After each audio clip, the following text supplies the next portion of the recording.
runners, let's talk about how to run continuously. So I get asked this question a lot. What do I do if I'm running and I get winded or I get fatigued? What's the best thing to do? And am I not able to keep running because I'm not conditioned, or what's going on? So this is a great question. When people first come into RunRX, usually they're coming in with an injury. That's how I end up meeting most people, is they're injured. So then my goal for them is, of course, to recover from the injury while still running.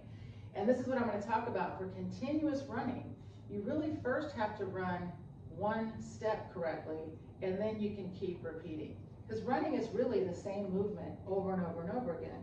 So if you're getting out of rhythm, this is what happens why you lose the ability to keep moving, right? But first you have to develop a running rhythm, or even just a running, what are you doing when you run?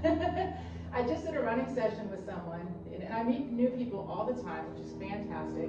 And I meet new people online, I meet new people in person, and when I meet them, most people have no, I don't want to say rhythm, that's not the right word. They're not really sure what they're doing while they run. They play music or they listen to podcasts.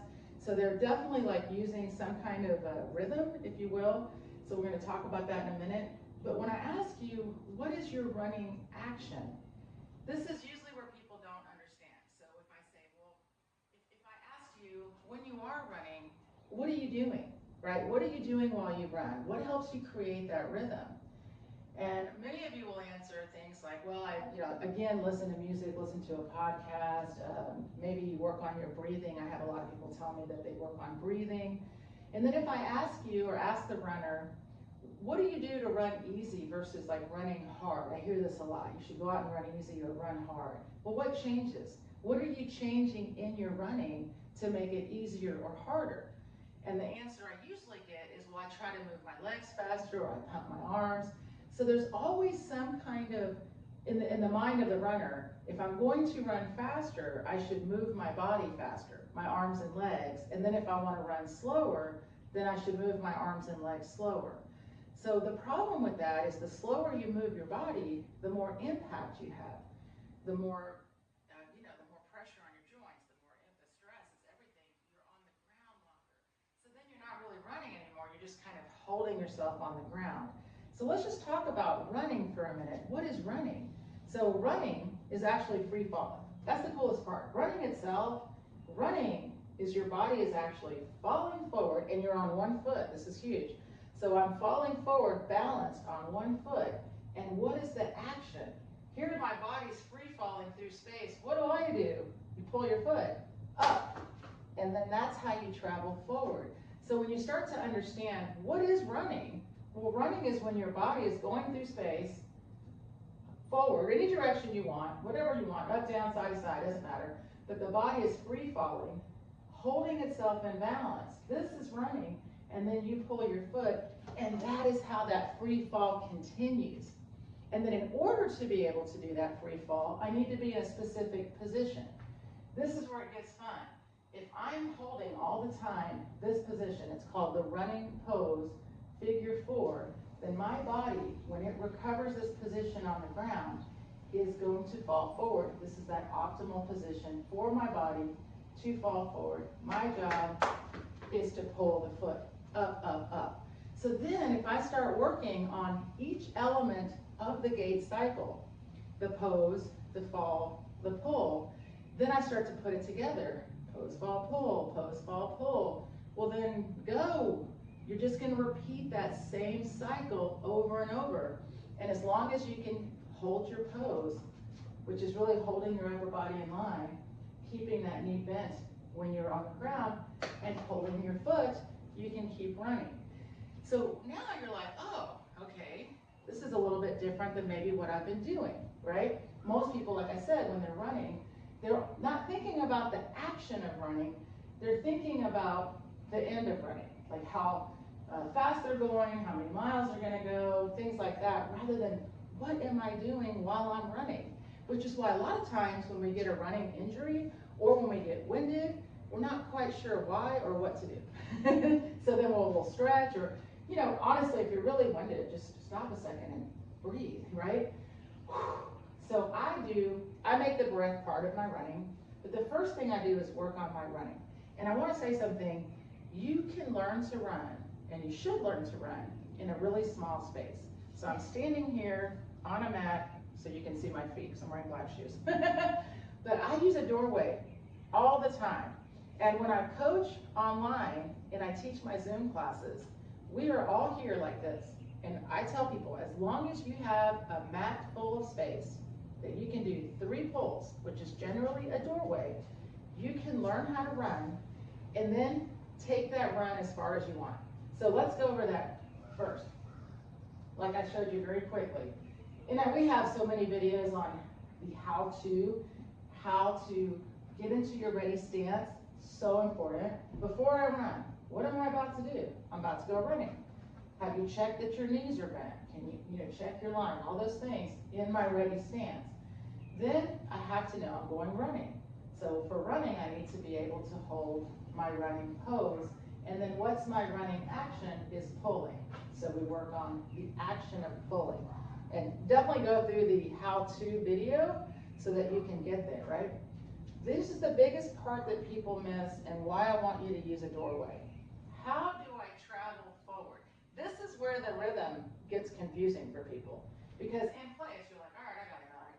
You're like, stand still here in this pose. I'm gonna work on my running pose and work on my balance. I've got that going on. Then you told me, okay, I'm gonna pull, great. Okay, now we're gonna start actually trying to practice running in place or pulling in place. And this is where it's fun. Remember what I said? Running is actually free falling. So if I simply pull in place, I'm not running, but I'm practicing the run. So I can feel things in place, like up, up, up, up, up, up. So when I work on rhythm of running, first I work on the action. What is my job? My job is to hold ears, shoulders, hips in line the whole run, by the way. This is the hardest part of running, is balancing your big old head. Then I have to think, what's my run action? The pull. So you have to practice pulling, because pulling isn't something we normally do. It's something you practice. Now here's what's really cool. Pulling itself is from the hamstring. So once your center of mass, your hip, has passed forward, because your body, remember, gravity and momentum. As soon as that body weight has traveled forward, your foot pulls. Naturally, it's amazing. Your hamstring already knows how to do that if you let it. If you let it. And that's important, because most of us, since we don't know that's our running job, is to pull, we miss out on all that free hamstring work. Because most people, when they run, they push into the ground and they reach. Because remember, you guys all want to go forward. You're like, I want to get there. So in your mind, pushing off the back and reaching, you think you're going. Well, see how my body did go? Of course it did. Gravity and momentum will always be there. They're free. They're always there for you. So that's going to happen regardless. So my body is going to move forward. But if I'm pushing into the ground and reaching, what I actually did was break. See, as soon as you put your foot out, you're not moving anymore. So you can push, you can push, you can push. There's no traveling with it. See, I went, but then I had to stop. Because if your leg is back here, your body can't leave. However, if my body is traveling and I pull my foot, it came with me. See, my hamstring brings the foot to where I'm going. So then I'm not stopping anymore, right? That stop is just to reset my pose. So running is really about holding that pose, allowing gravity to take you forward, because it's going anyway, but you have to pull your foot, see? So when you learn this, and it's a lot of fun to learn, I'm encouraging you, learning in a small space, to sense, to feel, to develop perception, right? So then all of a sudden I'm like, so why am I in the doorway? So I can practice this part. Falling is something you have to feel, right? It's gravity. We can't see it, you have to feel, right? And the neat thing is I teach you, if you lift your torso up, that's why I like a doorway. If I lift up, look, my body traveled where? Forward, right? I'm not going to run backwards, but if I did, I know this is behind me. Look, if I lift up and fall, woo, it's like Nestle plunge. But in general, we want to go forward, right? Lift up, forward. Notice that as I travel forward, see how my heels lift, knees stay bent? Then you start in pose. Now I'm in pose, and I'm going to fall. pose, fall, pull. So I'm in pose, I'm gonna lift up to fall, pull. And look, I recovered the exact same pose.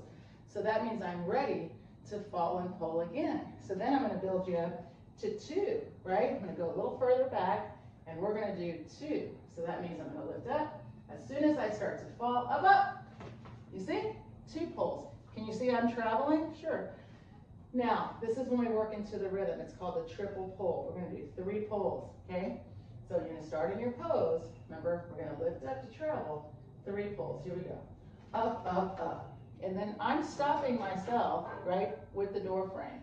And then I'm checking, am I in my pose? Great. So I'm just now learning how to do 3 pulls. This is really cool because what happens is we're now going to do up, up, up without touching the pose. So you're going to stand still, you're going to pick up your foot in pose, lift up, and just pull 3 times. Up, 2, 3. Check. If you run out of balance, grab the wall, right? Don't worry about it, grab the wall. Check that your knee is bent. So that was 1, 2, 3. Now we're going to do that again, and I'm going to add breath, right? So this time, 1, 2, 3. Here we go. I'm going to start my pose, lift up, ready? 1, 2, 3, and I breathed. I exhaled, because most runners, by the way, we tend to, once we start running, a lot of times we'll start to, and I see it all the time, and then all of a sudden your neck's up here, shoulders are lifted, and you're like, I can't breathe. Put the exhale into the run. Why the exhale? Your body will take in oxygen. Exhaling is more of something you have to do, and it helps to get your rhythm. Now here's something like anything else. When I put this out initially, a lot of it's because when I was first learning to run, I had no conditioning issues. I was already a runner, I was already running. My biggest thing was changing my form. Remember, my cadence was 160, 165. I wanted to build to 180. So I wasn't worried about cardio. I was concerned with just being able to hold form. Now on the flip end, a lot of you guys want to develop cardio, and I want you to, because running is a cardio activity.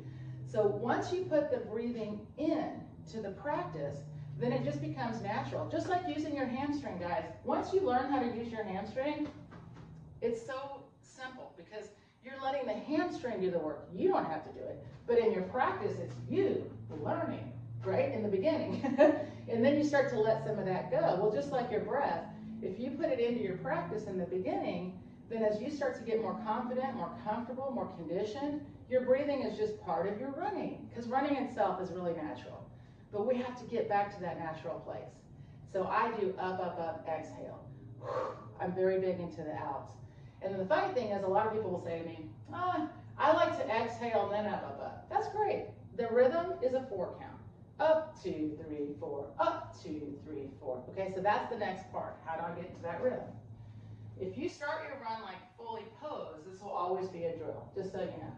This is very important to understand. If I'm here and I just do my little lift, up, up, up, this is called a running drill, which I highly suggest. We do drills into run. Another good way to get conditioning. So now we're going to take it for a run. So when you run, you never need to pull higher than the ground. Once you break contact with the ground, you're done, hamstring finishes. This is concept first. So we're going to just practice pulling to our ankle, just our ankle. 1, 2, 3, 1, 2, 3. Now I'm going to add the breath. Up, 2, 3, up, 2, 3. 1, 2, 3, up, 2, 3, up, 2, 3. Now I'm not traveling yet. Now see, I'm already winded. Running is cardio, so be okay with being winded. It's how you handle it. And you handle it by hanging on and then breathing. See? This is neat though. Why am I not traveling? Because I'm not falling. So if I do something in place and it will not take me forward, it's not going to help you during your run. So that's important because I just got you here. Let's say I said to you, now pump your arms. Now pull your feet. Ooh, now I'm really tired. But I'm not tired because I was running. I'm tired because I was doing actions that didn't help my run. So if I'm trying to pump my arms, or I'm trying to use my legs, you're just going to make yourself tired because now your muscles are like, hey, bring it down. All of your muscles are working. They're already working. Let them not have to work harder. Less effort. Let go. So here you to do, as soon as you get into that up 2, 3, so we'll do it together, you're gonna lift your torso just enough to travel. So, you're right. 1, 2, 3, 1, 2, 3. Now watch, lifting my torso, you see? Just enough to travel. And I'm going forward, and I'm going back. 1, 2, 3, 1, 2, 3, 2, 3, up, 2, 3. And you can take it as far as you want. And then you can reset. Say I'm out running, and I'm like, whew, that's fatiguing. I'm gonna take a break. No problem, your body doesn't care. But get back into that ready stance. Get back into where you're supposed to be. You hops. Up, 2, 3, lift, and off you go. Now let me tell you, just like anything else, first time feels awkward. And then you're like really choppy, I'm thinking, of course, it's a drill. It becomes your run. If you let, that's the best part. When I go run, I'm not sitting there going, 1, 2, 3, 1, 2, 3. But that's how I developed my run. You have to develop a rhythm. You have to develop the feeling of running. Then you start to open your chest, lift, you start to play with the fall. Sky's the limit. If you want to run faster, learn how to hold your line lifted. Your feet have to pull quicker. And then if you want separation in your legs, like I want range of motion, of course you do. Eventually this will be your stride length. Isn't that neat? You have to start though with perception. This is how I start. Then when you end up running correctly, watch, see? I would never take 3 steps for that. It'll take me 1. Or if I'm sprinting, this would be my stride length. That comes with range of motion. That comes with doing the warm-up exercises, you know, all the things you have to do. But the reality is the learning of that rhythm, very simple, very repetitive. Running is repetitive. Up, 2, 3, up, 2, 3, up, 2, 3, up, 2, 3, and lift to travel. See? Keep it simple. Makes it a lot more fun. Make that breath part of your rhythm. All right, guys. I do tend to go on. However, I really feel if you would take that time to feel it, it really makes such a nice difference. If you try it, let me know. Thank you so much for watching. If you're subscribed, thank you. If you haven't yet, please do. If you got any friends that are getting out there trying to run, share this with them. Everybody go have a great run today. Thank you.